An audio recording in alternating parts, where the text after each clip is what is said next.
The sun was setting on New Eden, casting long shadows across the peaceful human colony. Children played in the streets, their laughter echoing through the air. Among them was little Sophia, a bright-eyed 6-year-old with pigtails and a gap-toothed smile. She chased her friends, waving a toy spaceship in her hand. Sophia's parents, Mark and Alina, watched from their porch. They smiled, feeling lucky to have found a home on this beautiful planet. New Eden was everything they had hoped for when they left Earth 5 years ago. It was safe, clean, and full of opportunity. As night fell, families started to head inside. But the peace was about to be shattered. High above the planet, hidden by advanced cloaking technology, a massive alien ship watched.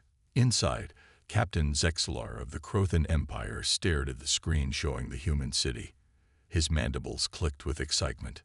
"Commander," Zexlar growled, "begin the attack. Show no mercy." On the ground, Sophia was saying goodnight to her friend when the first explosion rocked the city. The sky lit up with fire. People ran screaming as more blasts followed. Mark grabbed Sophia and Alina's hands. "We need to get to the shelter," he yelled over the chaos. They ran, joining the crowd of terrified colonists. Alien ships filled the sky, raining down destruction. Buildings crumbled, the air filled with smoke and dust. As they ran, Sophia tripped. Her hand slipped from her father's grasp. "Daddy," she cried out, her voice lost in the noise. Mark turned back, desperately searching for his daughter. "Sophia," he shouted. Alina screamed as a nearby building collapsed. Through the dust, Mark saw Sophia. She was standing, looking up at the sky with wide eyes. He ran towards her, arms outstretched. But he was too late. A beam of energy from an alien ship struck the ground near Sophia. The blast threw Mark back. When the dust cleared, there was nothing left where his daughter had been standing. "No." Mark's agonized scream cut through the air. Alina collapsed beside him, sobbing uncontrollably. Across the city, similar scenes played out. Families torn apart. Lives ended in an instant. The peaceful colony of New Eden turned into a hellscape in minutes. In orbit, Captain Zexlar watched with cold satisfaction. "These humans are weak," he said to his crew. "This planet will make a fine addition to the Empire." But Zexlar had made a grave mistake. He didn't know the fury he had just unleashed. On Earth, alarms blared in the United Earth Defense Force headquarters. General Maria Santos rushed into the command center, her face grim. "Report," she barked. A young officer looked up from his screen, his face pale. "Ma'am, we've lost contact with New Eden. Last transmissions indicate a massive alien attack." Santos' eyes narrowed. "Show me," she ordered. The main screen lit up with the last images from New Eden. The general watched in horror as the attack unfolded. Her fists clenched when she saw the child vaporized by the alien weapon. "Get me the president," Santos said, her voice cold with fury. "And contact Fleet Admiral Chen. Tell her to prepare every ship we have." As the message went out, Santos stared at the screen. The image of the little girl's death was frozen there. "They don't know what they've done," she whispered. "God help them when we arrive." Across Earth, the news spread like wildfire. A human colony attacked. Innocent lives lost. A child murdered. In homes and bars, in offices and schools, people watched the reports in shock. Then shock turned to anger. Anger turned to rage. Humanity had spread to the stars in peace. They had thought they were alone. Now, they faced an enemy they didn't understand. An enemy that killed children without mercy. As governments around the world convened emergency meetings, one thing became clear. This attack would not go unanswered. The aliens had awakened a sleeping giant, and Earth would have its vengeance. The United Earth Government building in Geneva was a hive of activity. Leaders from around the world had gathered for an emergency meeting. The atmosphere was tense, filled with anger and fear. President Amelia Chen stood at the head of the table, her face grim. She looked at the holographic display, showing the destruction of New Eden. "Ladies and gentlemen," she began, her voice steady, "we face the greatest threat in human history. An alien force has attacked one of our colonies without warning or mercy." The room fell silent as she continued. "They killed our people. They killed our children. This cannot stand." A murmur of agreement rippled through the room. The Australian Prime Minister stood up. "What are our options, Madam President?" Before Chen could answer, the doors burst open. Fleet Admiral Sarah Chen, the President's younger sister, strode in. Her uniform was crisp, but her eyes burned with fury. "Our option is clear," Sarah said, her voice cold. "We strike back. Hard." President Chen nodded to her sister. "Admiral, please brief us on our military capabilities."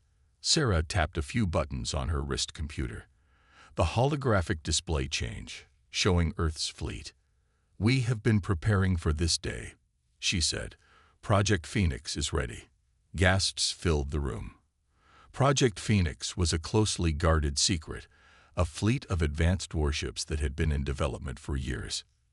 "These ships," Sarah continued, "are equipped with technology far beyond anything we've made public. Antimatter drives, quantum shields, plasma cannons that can crack a planet." The Russian president leaned forward. "Are you saying we can win this war?" Sarah's eyes gleamed. "I'm saying we can obliterate them." President Chen raised her hand for silence. "This is not a decision to be made lightly. We're talking about potentially wiping out an entire species." "They started this," the British Prime Minister argued. "They killed our people without hesitation." The debate raged for hours. Some argued for caution, for attempts at communication. Others demanded immediate retaliation. As the arguments continued, Sarah stood silently, her mind on New Eden. She thought of the little girl, vaporized in an instant. Her fists clenched. Finally, President Chen called for a vote. The result was overwhelming. "It's decided then," she said, her voice heavy. "We will respond with full military force. Admiral, you have your orders. Prepare the fleet." Sarah saluted sharply. "Yes, Madam President."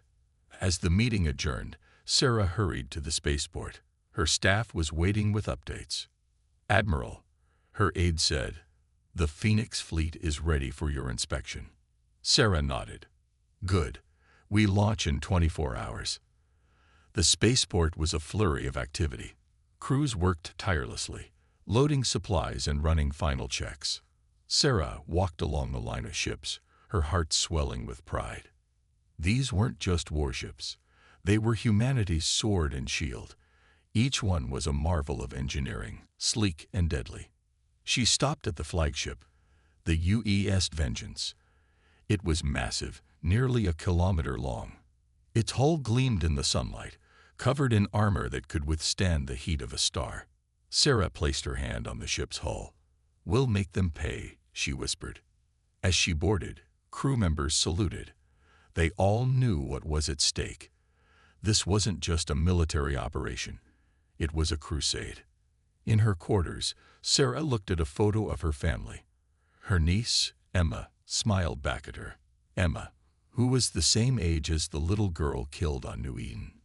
Sarah's comm unit beeped. "Admiral," a voice said, "all ships report ready for launch." She took a deep breath. "Understood. Prepare for my address." Minutes later, Sarah stood on the bridge of the Vengeance. Screens showed the faces of every ship captain in the fleet. "Men and women of Earth," she began, her voice ringing with determination. "Today, we embark on the most important mission in human history. An alien force has attacked us, killed our people, murdered our children." She paused, letting her words sink in. "They thought us weak. They thought us easy prey. They were wrong." Sarah's eyes blazed as she continued. "We go now to show them the true strength of humanity. We go to avenge our fallen. We go to ensure that no alien force will ever threaten our people again." The faces on the screens were filled with determination. Sarah raised her fist. "For Earth. For New Eden. for every human life lost. A cheer went up, echoing through the fleet. Sarah turned to her helmsman. "Take us out." The engines of the Phoenix fleet roared to life. One by one, the massive ships rose into the sky. People all over Earth watched in awe as their defenders ascended. As they broke free of Earth's atmosphere, Sarah looked at the stars ahead. Somewhere out there, the aliens were waiting. They had no idea what was coming. "Hold on, New Eden," Sarah whispered. "Vengeance is on its way." The Phoenix fleet moved through space like a swarm of angry wasps. At its center, the massive UES Vengeance led the way. On its bridge, Admiral Sarah Chen watched the stars streak by. "Status report," she ordered. Her second-in-command, Commander Jack Rivera, stepped forward. "All systems are operating at peak efficiency, Admiral. The antimatter drives are performing beyond expectations." Sarah nodded. The antimatter drives were just one of the many technological marvels that made the Phoenix fleet unstoppable. She turned to the weapons officer. "Lieutenant Kim, how are our offensive systems?" Kim's eyes gleamed with pride. "The plasma cannons are fully charged, Admiral. We've also finished calibrating the quantum torpedoes. One hit from these could crack a small moon." Sarah allowed herself a small smile. The aliens who attacked New Eden had no idea what they were about to face. As the fleet continued its journey, Sarah called a meeting of her top officers. They gathered in the war room, surrounded by holographic displays of star systems. "We'll reach the edge of known space in 48 hours, Sarah began. "Beyond that, we're in uncharted territory. The alien homeworld is our target, but we don't know exactly where it is." Commander Rivera spoke up. "Our long-range scanners are the most advanced ever created. We should be able to detect their civilization from several light years away." Sarah nodded. "Good. Once we locate them, we'll need to be ready for anything. They may have defenses we haven't anticipated." The meeting continued, with officers discussing tactics and contingencies. As they talked, Sarah couldn't help but think of the destruction of New Eden.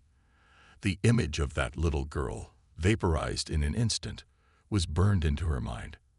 After the meeting, Sarah retreated to her quarters. She sat at her desk and pulled up a holographic display of New Eden. The once beautiful colony was now a smoking ruin. A knock at the door interrupted her thoughts. "Enter," she called. Dr. Emily Sato, the fleet's chief scientist, walked in. She carried a data pad and looked excited. "Admiral, I have something you need to see," Emily said. She placed the pad on the desk, and a hologram sprang to life. It showed a strange, swirling energy field. "This is a quantum slipstream," Emily explained. "We've theorized about its existence, but never been able to create one. Until now." Sarah leaned forward, intrigued. "What does it do?" Emily's eyes sparkled. "It could allow us to travel vast distances almost instantly. We could reach the alien homeworld in a fraction of the time we thought." Sarah stood up, her mind racing with possibilities. "How soon can we implement this?" "We can have it ready in 24 hours, Emily replied. Sarah placed a hand on Emily's shoulder. "Make it happen, Doctor. You may have just given us the key to victory." As Emily left, Sarah turned back to the window. The stars seemed to be calling to her, promising vengeance. The next day, Sarah addressed the entire fleet. Every screen on every ship showed her face. "Men and women of the Phoenix fleet," she began, her voice strong and clear.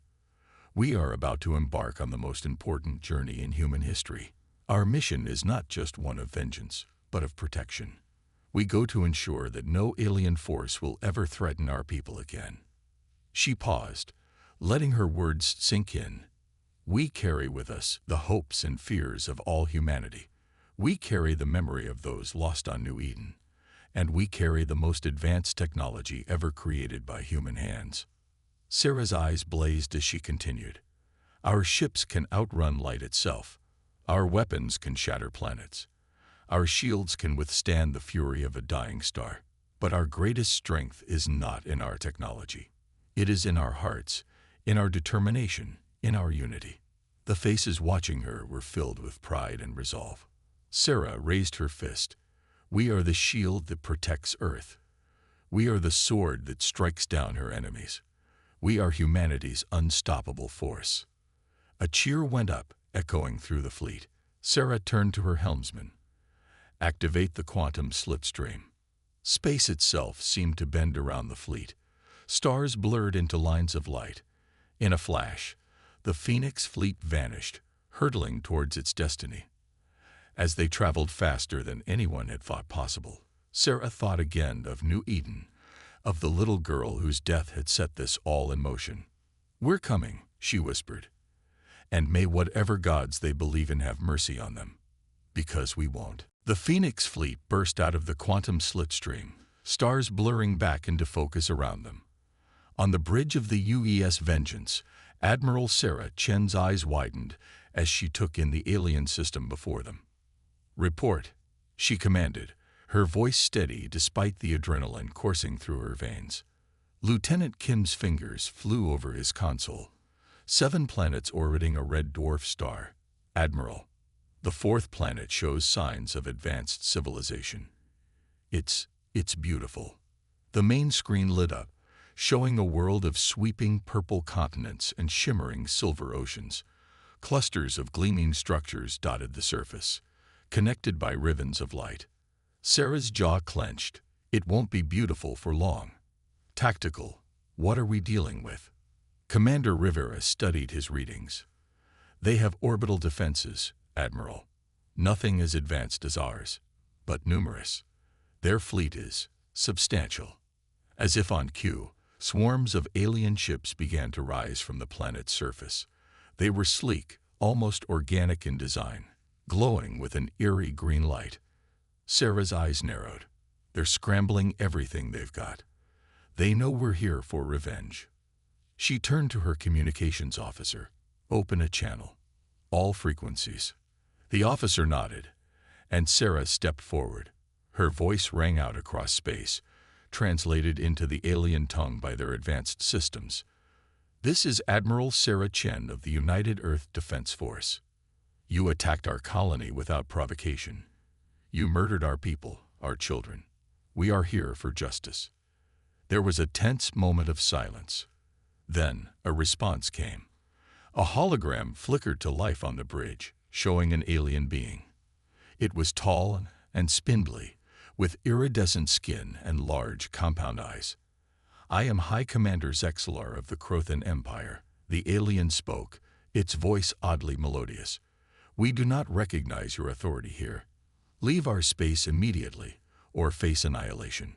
Sarah's eyes flashed with anger. You dare threaten us, after what you've done? No, Zexlar. It is you who face annihilation today. She cut the transmission and turned to her crew. Battle stations, all ships, engage at will. Show them the fury of humanity. The space between the fleets lit up with weapons fire. Plasma beams from the human ships cut through the alien defenses like paper. Quantum torpedoes exploded in brilliant flashes, taking out whole squadrons of enemy craft. But the aliens fought back fiercely. Green energy bolts splashed against the quantum shields of the human ships. Some got through, leaving scorch marks on the hulls. On the Vengeance's bridge, Sarah coordinated the battle with cold efficiency. Focus fire on their flagship.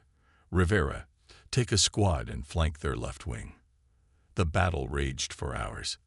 The space around the alien homeworld became a graveyard of broken ships and debris. But slowly, inevitably, the superior technology and tactics of the human fleet began to tell. Admiral, Lieutenant Kim called out. Their flagship is disabled. High Commander Zexlar is hailing us. Sarah nodded grimly. On screen, Zexlar appeared again, his alien features twisted in what might have been fear. Please, he said, his voice trembling. We surrender. We beg for mercy. Sarah's voice was ice.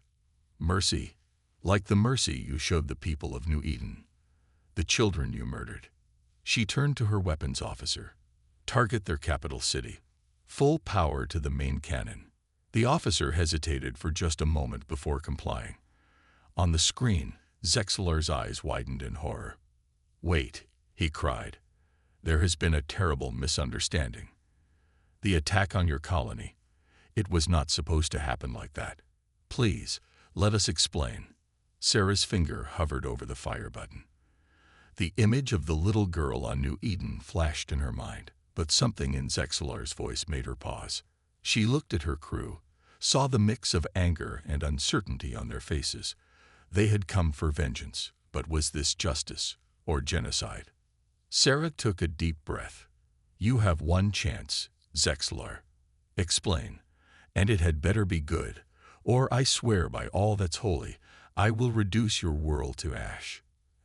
As Zexalar began to speak, Sarah felt the weight of the entire human race on her shoulders.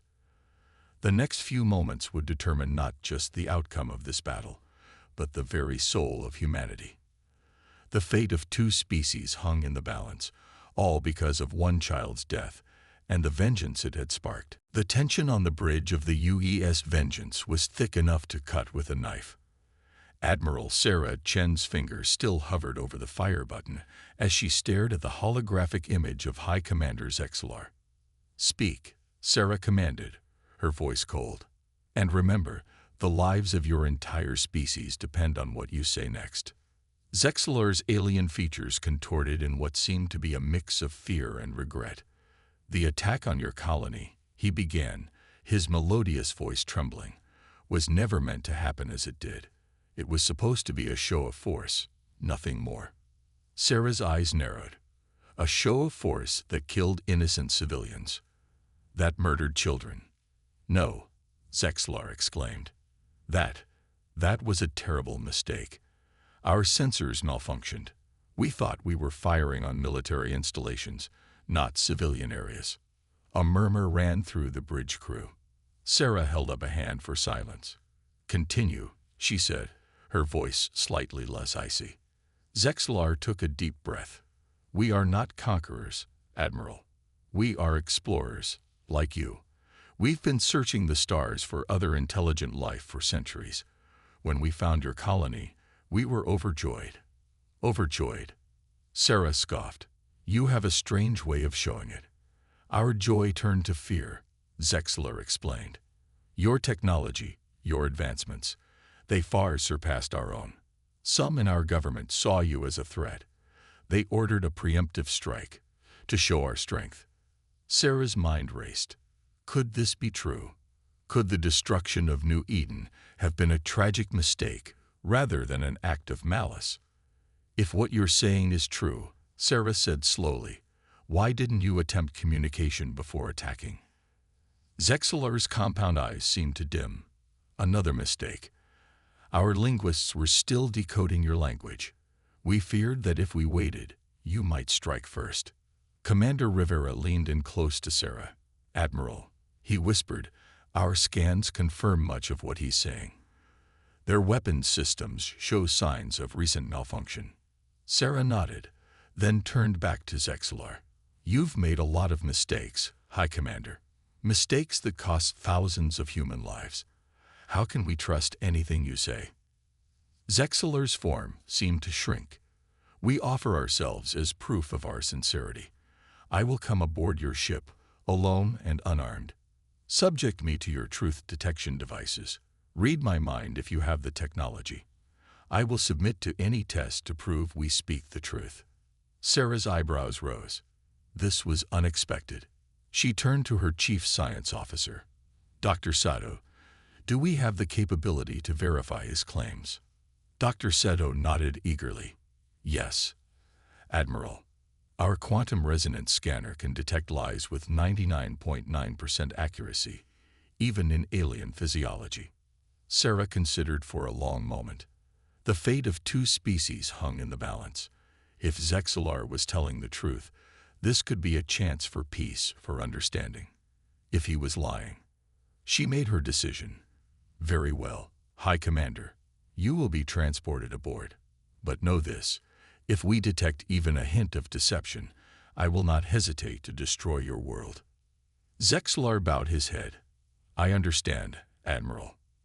Thank you for this chance." As preparations were made for Zexalar's arrival, Sarah retreated to her ready room. She stared out at the alien world, so beautiful from this distance. The image of New Eden's destruction flashed in her mind, followed by the face of the little girl who had died. "What am I doing?" she whispered to herself. "We came here for vengeance, not diplomacy." There was a soft knock at the door. Commander Rivera entered, his face etched with concern. "Admiral, the crew is unsettled. They're not sure what to think. Some are calling for immediate retaliation. Others—" Sarah sighed. "Others think we should hear them out." Rivera nodded. "What do you think we should do?" Sarah was quiet for a long moment. "I think," she said finally, "that we owe it to those we lost to make absolutely sure we're punishing the right people, for the right reasons." She stood up straighter, her resolve hardening. "Prepare the quantum resonance scanner. When Zexalar arrives, I want to know every thought in his alien head. If he's lying, we'll know. And if he's telling the truth."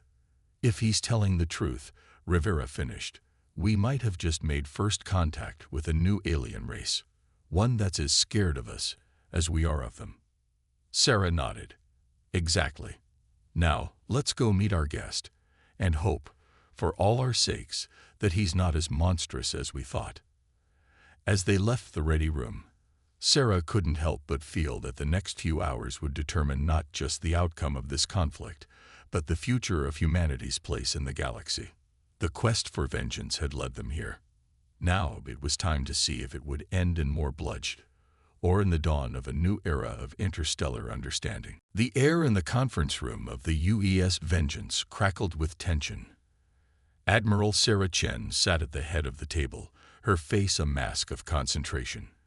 Across from her, High Commander Zexalar sat rigidly, his alien features unreadable. Dr. Emily Sato stepped forward, holding a sleek device. "The quantum resonance scanner is ready, Admiral," she said softly. Sarah nodded. "Proceed, Doctor." As Dr. Sato began the scan, Sarah's mind raced.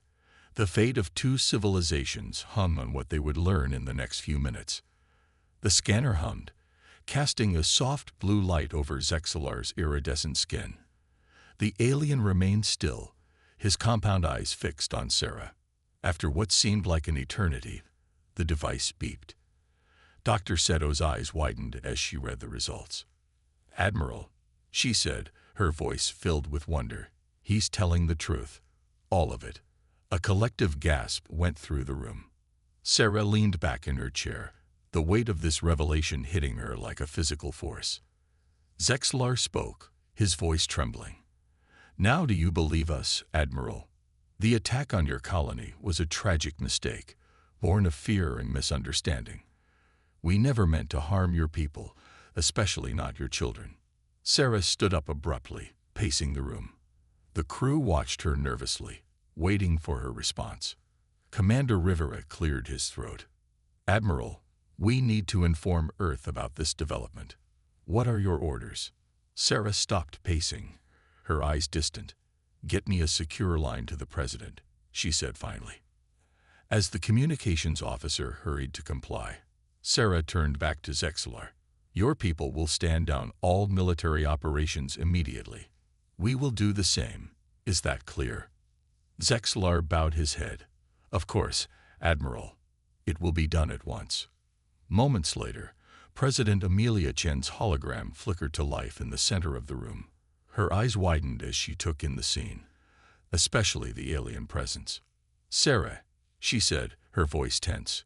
"Report." Admiral Chen took a deep breath and began to explain the situation. As she spoke, the President's expression shifted from shock to disbelief to thoughtful consideration. When Sarah finished, there was a long silence. Finally, President Chen spoke. "This is unexpected. The people of Earth are crying out for justice, Sarah. They want retribution for New Eden." "I understand that, Madam President," Sarah replied. "But we now know it was a tragic accident, not an act of war.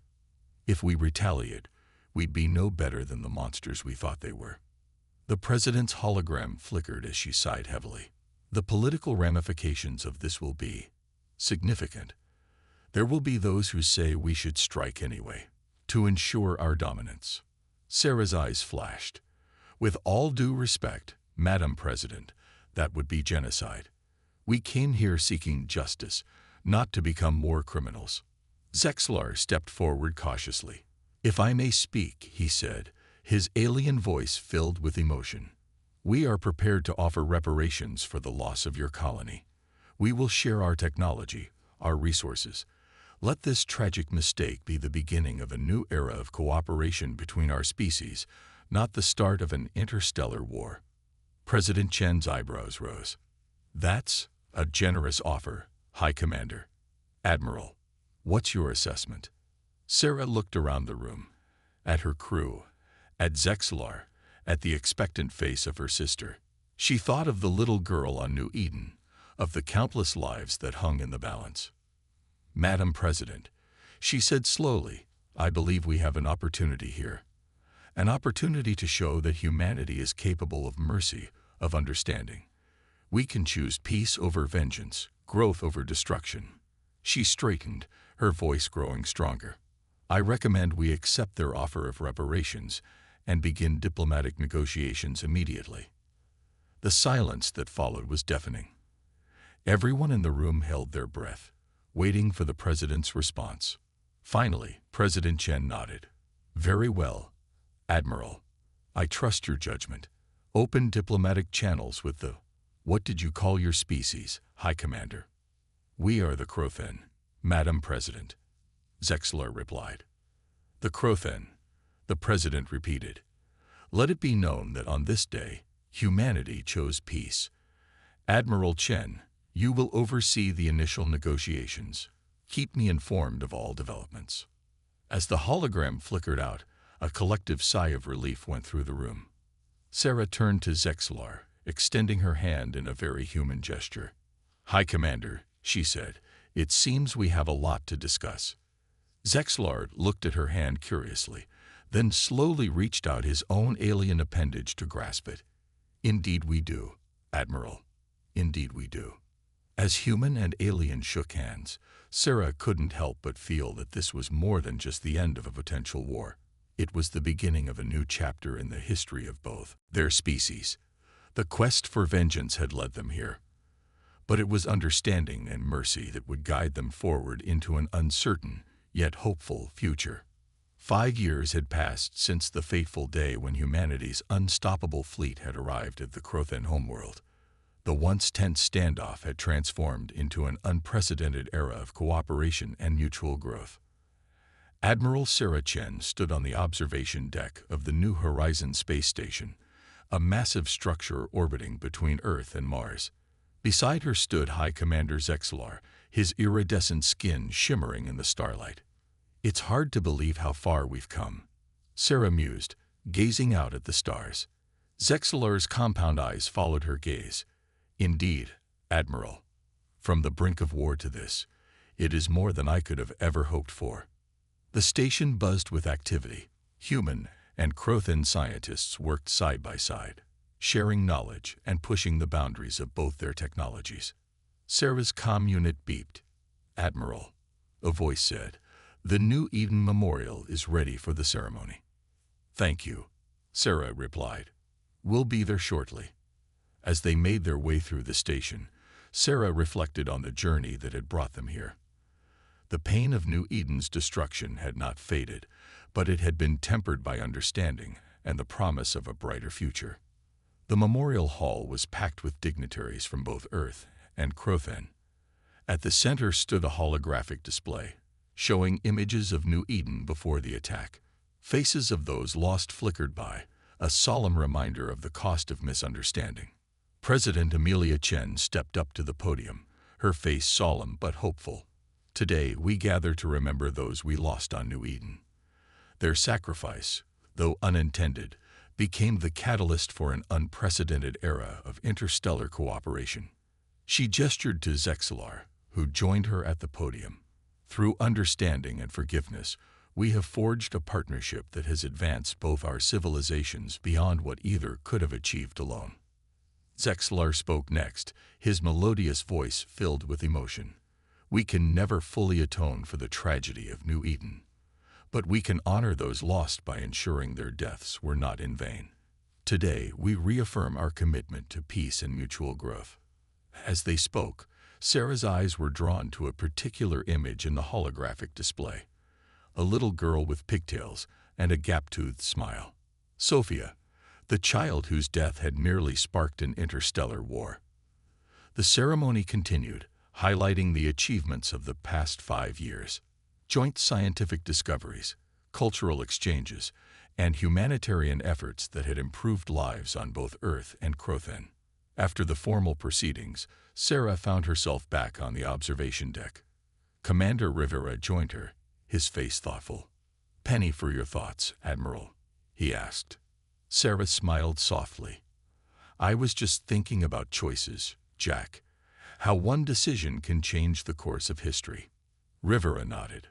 "If we had chosen vengeance that day, we would have lost a part of our humanity." Sarah finished. "Instead, we gained a whole new perspective on the universe." As they talked, a group of children ran by, human and Crothen youngsters playing together, their laughter echoing through the station. Sarah's heart swelled at the sight. This was the future they had chosen, one of unity, understanding, and hope. Later that evening, a small private gathering was held in Sarah's quarters. President Chen, Zexlar, and a few key figures from both species were present. The president raised a glass. "To those we lost," she said solemnly, "and to the future we've built in their memory." As they drank, Sarah caught Zexlar's eye. The alien gave a gesture she had come to recognize as a smile. "You know," Zexlar said softly, "in our culture, we have a saying, 'From the ashes of misunderstanding, the flower of wisdom blooms.'" Sarah nodded, understanding. "We have a similar saying, 'Every cloud has a silver lining.'" As the night wore on, the conversation flowed freely. Plans were made, ideas exchanged. The future, once teetering on the brink of war, now shone with limitless potential. Before they parted, Sarah took one last look out at the stars. Somewhere out there, she knew, other civilizations were waiting to be discovered. "We'll be ready next time," she murmured to herself, to reach out with open hands, not clenched fists. As she turned back to her friends, human and alien alike, Sarah felt a deep sense of peace. The journey that had begun in tragedy had led to triumph. Not the triumph of vengeance, but the far greater triumph of understanding. In the end, humanity had proven itself truly unstoppable, not through force of arms, but through the strength of its compassion, its wisdom, and its unquenchable spirit of exploration. The stars beckoned, and together, humanity and the Crothen were ready to answer their call.